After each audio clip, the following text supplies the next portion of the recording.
Assalamualaikum warahmatullahi wabarakatuh. Waalaikumsalam warahmatullahi wabarakatuh. Mohon maaf Bapak, hari ini saya mengambil waktunya. Ada beberapa tugas dari calon guru penggerak, yaitu saya harus mewawancari Bapak Kepala Sekolah untuk mengenai dengan tugasnya itu pengambilan keputusan berbasis nilai-nilai kebajikan seperti itu. Jadi ada beberapa pertanyaan yang nanti saya akan lontarkan kepada Bapak, mohon untuk dijawab sesuai dengan kondisi yang ada di sekolah ini. Iya, monggo. Pertanyaan yang pertama Bapak, selama ini bagaimana Bapak dapat mengidentifikasi kasus-kasus yang merupakan dilema etika atau kasus yang merupakan bujukan moral Bapak? Kalau di tempat saya atau pengalaman saya selama saya menjadi kepala sekolah, biasanya kegiatan atau identifikasi yang berkenaan dengan kasus yang melibatkan atau dilema etika itu salah satunya itu seperti ini. Misalkan ada anak itu kan pinginnya kan selalu masuk tepat waktu Ya. Tapi berdasarkan keadaan atau di jalan itu ada sesuatu hal menyebabkan anak itu terlambat. Nah, ketika masuk itu bagaimana kita kalau dihukum atau diberi sanksi padahal anak itu niatannya sudah baik ya. Akhirnya kita tanya, setelah kita tanya ternyata di tengah perjalanan ada problem A, I, U, E, O, ya sudah ya kita masukkan karena di niatnya sudah ingin bersekolah itu bagi saya sudah sangat baik. Terima kasih. Iya. Jadi itu merupakan contoh dilema etika ya Bapak. Salah satunya seperti itu. Jadi selama ini bagaimana Bapak itu menjalankan pengambilan keputusan di sekolah Bapak, terutama untuk kasus-kasus di mana ada kepentingan yang sama-sama benar Pak. Jadi ada pentingnya sama-sama benar. Terus atau sama-sama sama-sama mengandung nilai-nilai kebajikan. Itu bagaimana Pak? Kalau saya biasanya karena keputusan atau membuat kebijakan itu kan sangat penting bagi saya. Jadi ketika misalkan mau melakukan pengambilan keputusan berkenaan dengan beberapa hal di suatu problem itu harus banyak mempertimbangkan hal. Salah satunya adalah nilai kebajikan. Biasanya saya lakukan itu, saya kumpulkan, saya jelaskan problemnya dan lain-lain. Setelah itu kita berdiskusi orientasinya adalah solusi yang mengandung nilai unsur kebajikan, karena dengan banyak kepala pemikiran saya yakin akan muncul satu kebijakan yang bagus dan disepakati secara bersama-sama. Poinnya adalah berdiskusi dengan partner kerja. Oh, jadi seperti itu ya Pak ya. Adanya berdiskusi dengan teman partner kerja, kolaborasi sehingga bisa menghasilkan keputusan-keputusan yang baik untuk semuanya nih Pak. Terus kemudian langkah-langkah prosedur seperti apa Pak yang biasa Bapak lakukan selama ini? Yang pertama biasanya saya mengumpulkan informasi itu saya kumpulkan dulu karena tidak melalui satu sumber. Ya minimal ada 3 sumber lah, karena kan kalau satu sumber itu sifatnya kan tidak objektif, tapi kalau banyak sumber kan kita bisa mempertimbangkan. Yang kedua, kita identifikasi masalahnya seperti apa yang mengandung nilai-nilai ya seperti itu tadi. Lalu saya mempertimbangkan. Yang ketiga, mempertimbangkan keputusan apa ini yang baik. Setelah mengambil keputusan, dan keputusan itu dari hasil diskusi. Setelah diskusi baru pengambilan keputusan dari hasil analisis yang sudah kita lakukan secara bersama-sama. Setelah itu ya kita membuat rencana tindak lanjut. Gitu ya Pak. Jadi beberapa langkah itu hal apa saja yang selama ini Bapak anggap efektif dalam pengambilan keputusan pada kasus-kasus dilema etika Bapak?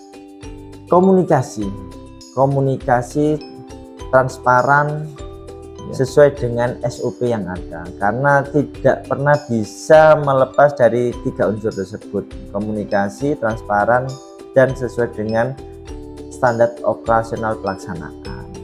Itu tidak bisa dilepaskan hal itu. Terima kasih Pak.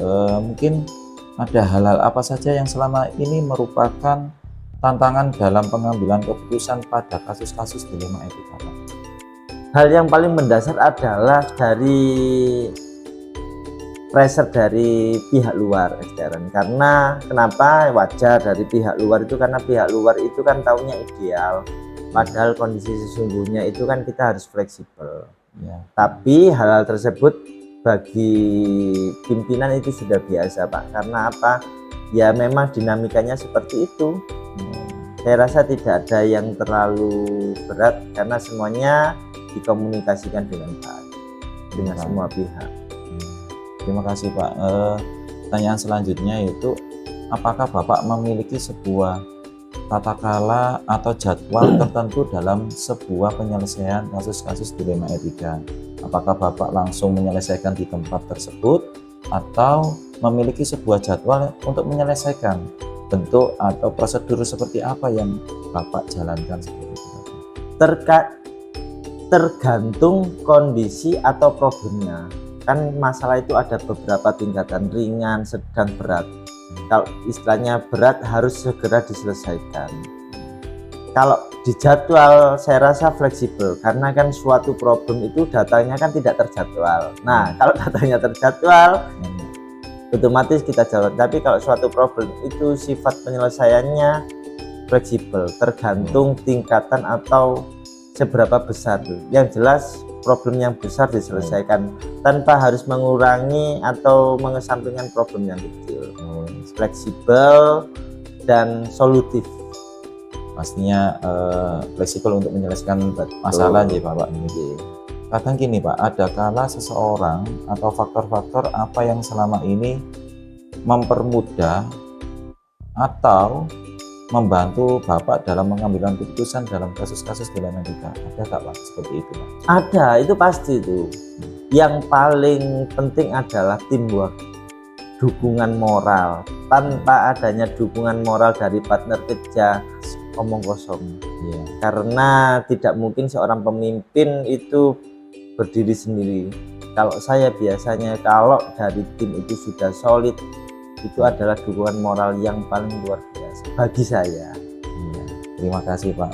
Pasti ya, adanya teamwork sama kolaborasi dengan guru ya Pak ya. Pasti. Yang terakhir Pak, pertanyaan ini, dari semua hal yang telah disampaikan dari Bapak, pembelajaran apa yang dapat Bapak petik dari pengalaman Bapak untuk mengambil keputusan Pak? Keterbukaan Pak. Jadi keterbukaan bagi saya itu penting. Artinya tidak semua hal itu dibuka lebar-lebar. Namun ketika kita berkomunikasi dengan partner kerja, dengan warga sekolah, dan kita terbuka, kita bisa menerima, kita bisa memberi, itu adalah hal yang paling penting. Dari situ kita bisa menganalisa, dari analisa tersebut akhirnya kita bisa mengambil suatu keputusan.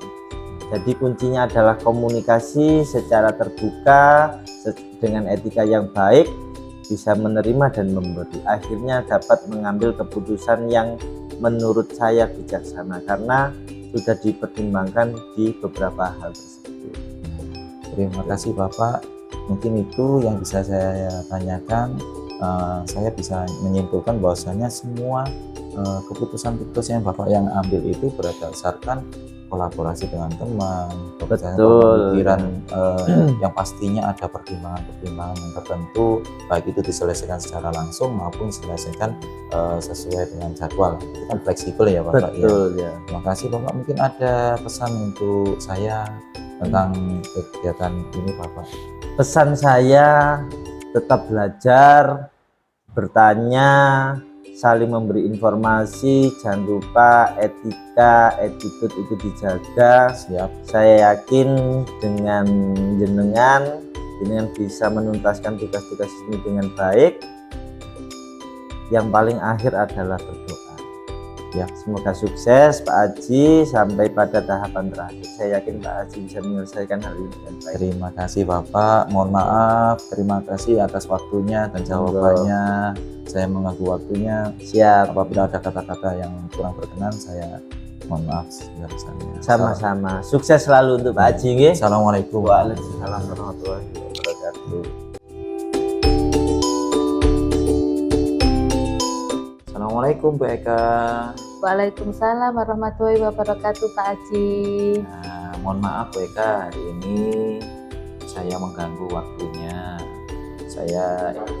Tujuan saya ke sini ini mau wawancara tentang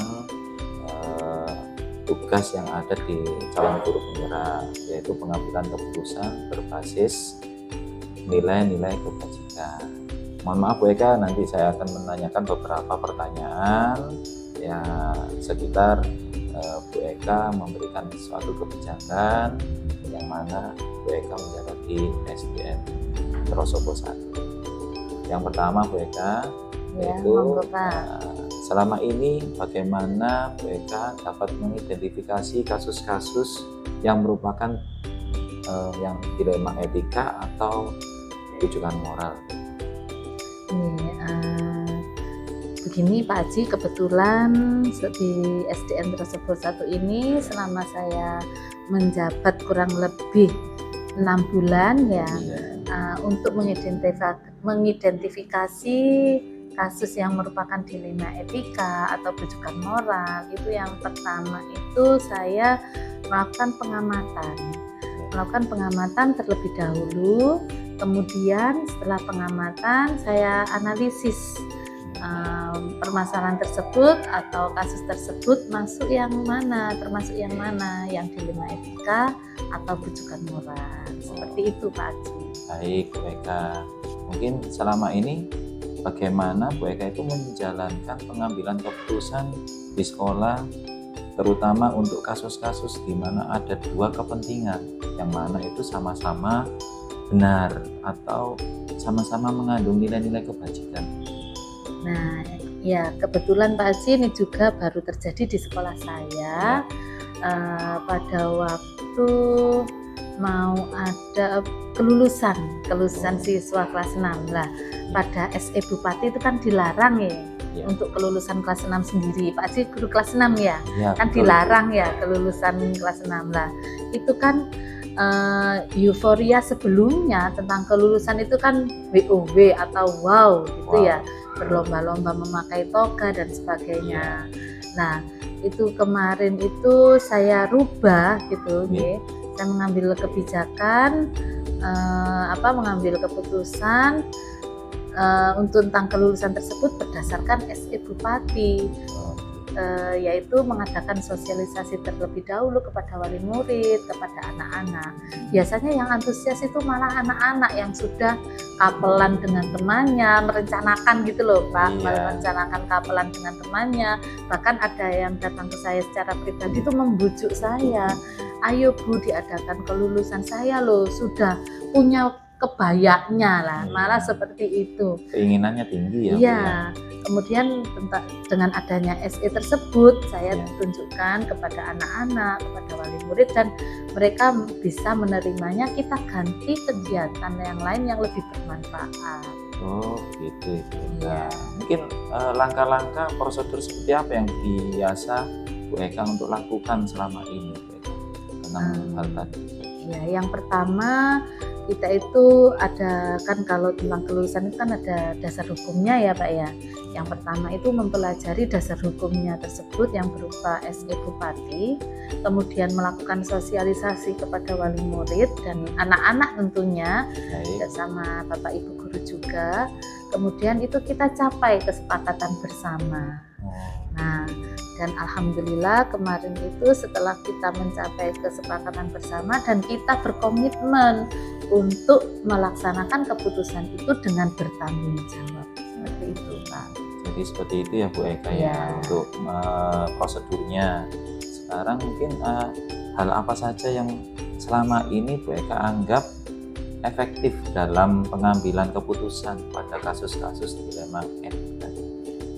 Yang efektif itu yaitu memperhatikan masukan atau pendapat-pendapat atau kritik dan saran. Nah, kita harus terbuka meskipun kritikan yang membangun ya tentunya, kemudian saran yang membangun. Kebetulan kemarin itu kegiatannya itu kelulusan itu diganti dengan sholawat bersama. Nah itu kan juga sangat menarik sekali ya, sangat anak-anak juga antusias, keluarganya juga antusias. Lah yang efektif itu kita melibatkan semua stakeholder yang ada di wilayah Trosobo 1 ini, termasuk di kelurahan, kemudian di RT RW, dan alhamdulillah mendukung sekali. Jadi itu saya anggap sudah efektif sekali komunikasi. Yang pertama itu tadi menerima kritik dan saran, kemudian dan komunikasi. Kalau semuanya sudah dikomunikasikan, insya Allah lancar dan efektif. Jadi sudah melibatkan beberapa stakeholder yang ada di sekolah. Mungkin hal-hal apa saja yang selama ini merupakan tantangan dalam pengambilan keputusan pada kasus-kasus dilema etika tadi? Untuk tantangan sendiri itu pada kegiatan tersebut ya namanya keputusan itu kan bernilai baik bagi kita kan belum tentu dinilai baik bagi orang lain. Nah itu tantangannya, bagaimana kita menunjukkan kepada yang menganggap tidak baik itu bahwa yang kita lakukan itu baik dan untuk anak-anak, bukan untuk kita, bukan untuk bapak ibu guru, bukan untuk kepala sekolah, tetapi kembali lagi kepada anak-anak atau siswa-siswa di SDN Trosobo 1 ini untuk membangun karakternya yang saya utamakan Pak di sini. Oh gitu ya Bu ya. Baik, jadi memang tantangannya kita harus mengutamakan kepentingan dari siswa ya Bu ya. Jadi sehingga keputusan itu bernilai baik untuk karakter. Iya, untuk memperbaiki karakter. Ya. Mungkin apakah Bu Eka memiliki sebuah tata cara atau jadwal tertentu dalam sebuah penyelesaian kasus dilema etika, atau apakah Bu Eka itu langsung menyelesaikan di tempat atau memiliki sebuah jadwal yang menyelesaikannya tadi Bu? Kita buat prosedurnya, bentuknya seperti apa yang Ibu jalankan? Nah, untuk jadwal sendiri itu kita melihat tingkat kesulitan kasus tersebut Pak. Kan ada sebuah permasalahan atau kasus yang harus diselesaikan pada waktu itu juga. Ada yang kita membutuhkan koordinasi dari berbagai pihak. Jadi misalnya seperti kejadian kemarin tentang anak yang jatuh dari sepeda ya. Lah itu kan kita harus menanganinya. Bagaimana caranya? Kebetulan sekolah saya itu dekat dengan puskesmas. Gitu. Caranya kita bawa ke puskesmas, diperiksa dulu dari atas sampai bawah apakah ada luka dalam atau tidak. Karena kan sekolah kita itu dekat dengan jalan raya. Lah kasus kemarin itu terserempet anak-anaknya itu di jalan itu loh, padahal sudah minggir. Ya namanya musibah kan tidak ada yang tahu. Nah kemudian untuk kasus-kasus lainnya seperti kegiatan kelulusan kemarin itu kan perlu koordinasi dengan semua pihak nih. Untuk tasyakurannya itu melibatkan RT RW, jadi kita menjadwalkan kapan kita sowan ke Pak RT, sowan ke Pak RW, ke kepala desa, ke puskesmas. Lah itu ada jadwalnya sendiri. Seperti itu. Ya, jadi memang ada keputusan itu langsung diselesaikan, memang itu urgent untuk langsung diselesaikan. Berarti ada keputusan juga yang perlu ada beberapa momen untuk dijadwalkan gitu ya Bu. Iya, seperti itu Pak Haji. Mungkin adakah seseorang atau faktor-faktor yang selama ini mempermudah atau membantu Bu Eka dalam mengambil keputusan dalam kasus-kasus dilema etika tersebut? Untuk faktor-faktor yang membantu itu yang faktor internal dari dalam diri saya itu ya ilmu yang saya dapatkan dari program guru penggerak ini Pak tentang dilema etika dan rujukan moral. Untuk faktor eksternalnya itu yang membantu saya itu ya seperti tim pengembang sekolah itu juga sangat membantu, terdiri dari Bapak Ibu guru, dari wali murid, komite, kemudian dengan Pak Lurah seperti itu. Ini baik Bu Eka, berarti memang ada stakeholder beberapa yang harus itu ya Bu ya berkolaborasi ya. Gitu ya. Jadi yang membantu Bu Eka untuk mempermudah menyelesaikan beberapa kasus. Dari semua hal ini yang Ibu sampaikan tadi, pembelajaran apa yang dapat Ibu petik dari pengalaman untuk mengambil keputusan di dilema etika tadi?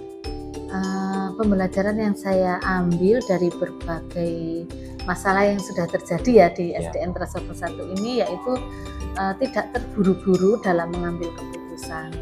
Kemudian mengambil keputusan dengan tenang, dengan pikiran dingin, dengan hati, mengutamakan kepentingan anak-anak. Pokoknya jangan sampai yang kita lakukan itu menyakiti perasaan orang lain, tetapi tetap berpegang teguh pada undang-undang yang berlaku. Kemudian kita mengutamakan pelayanan publik untuk mengurangi adanya dumas-dumas yang sekarang lagi ngehits gitu Pak Haji. Dumas itu ya. Iya, jadi kita utamakan pelayanan. Insya Allah kalau wali murid, kalau anak-anak terlayani dengan baik, Iya. nah dumas itu tidak ada. Seperti itu Pak Haji.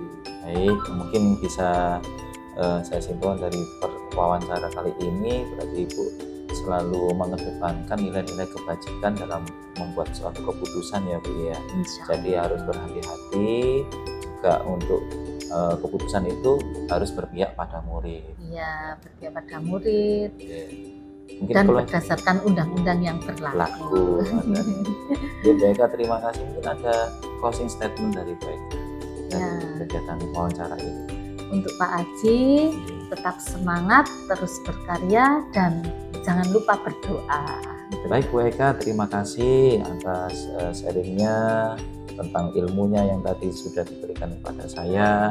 Nanti Sama-sama, akan Pak saya Haji. terapkan dalam sebagai guru penggerak. Nah, semoga kita semuanya mendapatkan ilmu. Amin, amin. Terima kasih, mohon maaf. Assalamualaikum warahmatullahi wabarakatuh. Waalaikumsalam warahmatullahi wabarakatuh.